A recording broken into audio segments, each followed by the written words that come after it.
I smell it. What happened? It's the stuff.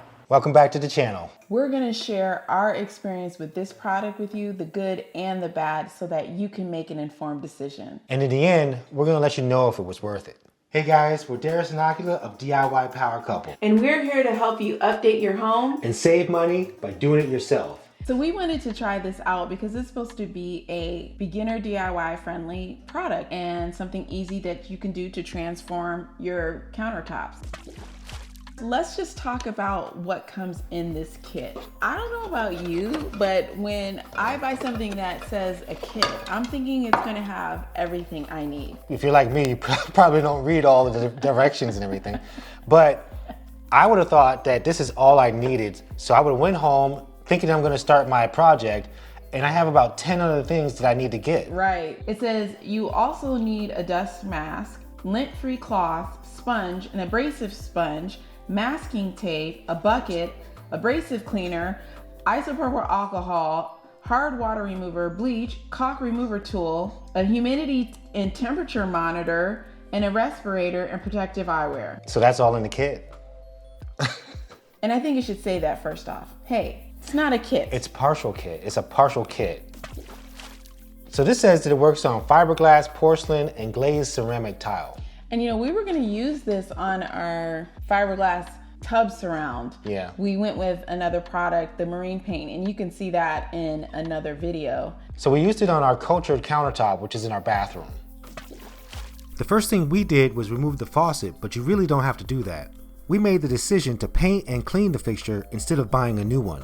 So you want to really use a strong cleaner. We use the TSP. It comes with a cleaner here that you can use. And then don't skip this step. The TSP is really strong. It's good for removing grime and preparing the surface for paint. Some people miss this. It's not even just cleaning it. It is sanding to make the surface kind of rough to absorb the color. I sanded the surface of the cultured marble, and it actually did sand down the dent that was in it. I would use a 120 sanding grit for that initial sanding. One reason we wanted to try this is because it's an all-in-one epoxy spray. So you don't have to mix anything regarding the spray. The area that you're painting in, you want to make sure that you're okay with little particles of paint being everywhere.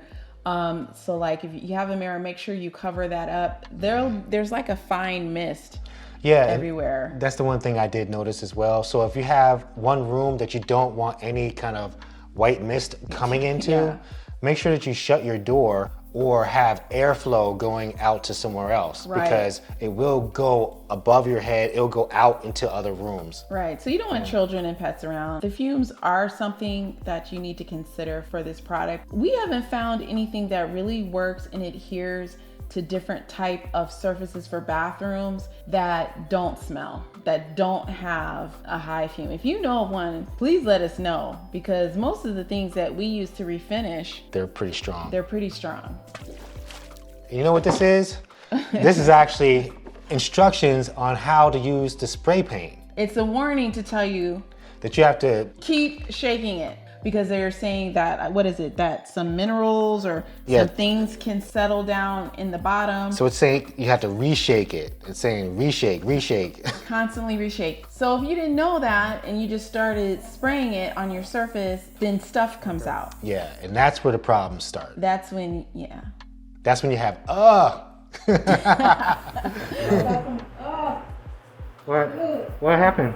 It's the stuff. Dripping? Yeah. I definitely want to share this with you. When you're spraying, you really want to spray upright. Yes. When you start spraying like this, it starts to drip. Yeah. It starts to collect on the nozzle. And then come out and it makes you frustrated. If you had like a tile wall or you're inside your bathtub spraying, I think it would work really, really well. But in a countertop, you do have to spray down, and so you want to be careful with that.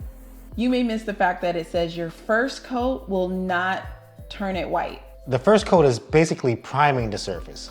So what happened with me is, even though I knew that, I wanted to like keep spraying in the spot to kind of see a color change, especially the spot that was like darker. I wanted to like spray more. But when you do that, it starts to clump. You don't want to do that. No. When it comes to skill level, you want to make sure that you're a person who is confident in the fact that you can spray side to side without clumping it in one area. Yeah.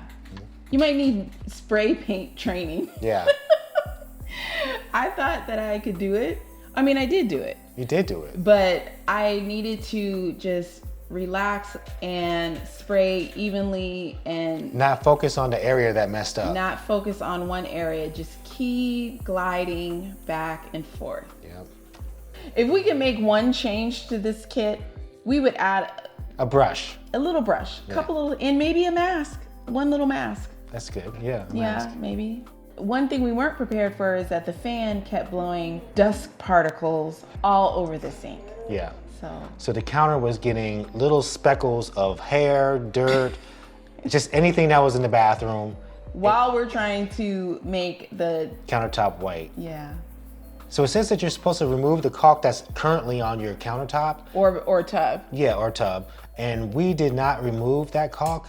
We actually applied this product and then added some caulk afterwards. And that's because our caulk was not in bad condition.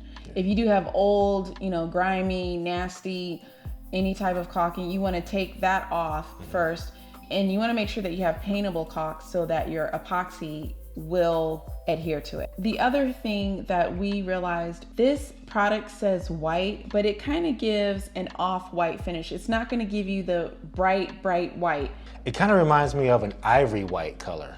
So it's nice and it looks nice. I like ivory, but when you're wanting a white countertop, yeah, if that's what you're expecting. That's what you're expecting, yeah. It says a high gloss finish. And did you think it was high gloss finish? I definitely did not think it was a high gloss finish. No, it seemed a little matte. Yeah. A little. But it did seem like there were crystals in there or something. Yeah, we'll let you see.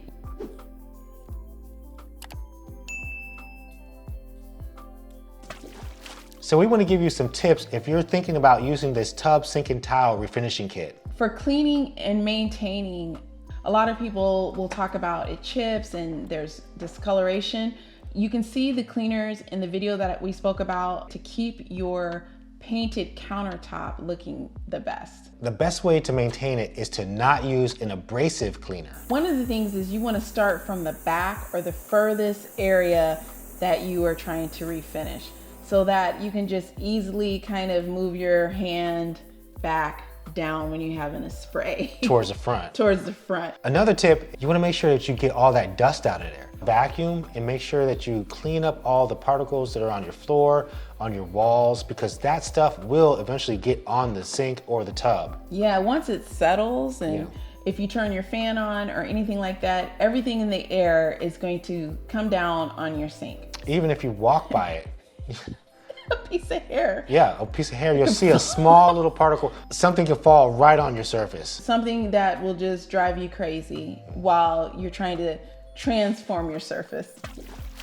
For our countertop, it comes with 2 cans and we only needed to use 1 for all the coats we had. And I think in the end, we ended up with 4 coats of the paint, and this was able to do it. For a tub, you may need two whole kits. Yeah, but for a countertop, 1 can worked well. So for the price point of this product, and you get 2 cans in the kit, even though you have to buy a lot of other things, I would say it was worth it for the transformation that it can give you on small DIY projects. So what we want you to know is that not all refinishing kits are created equal. Some work better with other types of materials. Yeah. So know what your surface is. I would not recommend this for fiberglass, but I would recommend it for tile and the marble countertops, things like that. Even with our issues with it, it did transform. It did do its job. It did the job, even though it took us a little while to get there. So for me, because it didn't have a mask, it didn't have a little brush, it didn't have a respirator, those are things that I would have liked for it to have, and I probably wouldn't use it again. He wouldn't use it again. I would. So after hearing all of the things that we said, Does this seem like an easy product for you to use? We would love to hear your opinion. If you're looking to transform your small bathroom, we have an entire playlist for you. And remember, You can DIY too.